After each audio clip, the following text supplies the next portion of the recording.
Lanjutkan.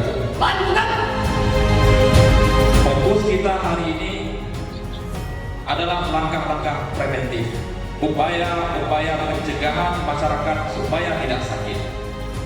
Ini yang harus dilakukan. Maju tidaknya sebuah daerah tergantung pada kesehatan. Program pemerintah Kabupaten Aceh Barat salah satunya, Bapak Ibu,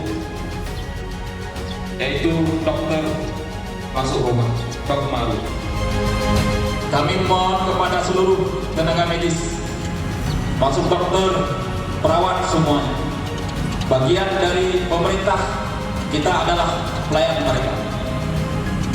Kita bersama-sama memperbaiki pelayanan kesehatan terbaik di Aceh Barat untuk masyarakat.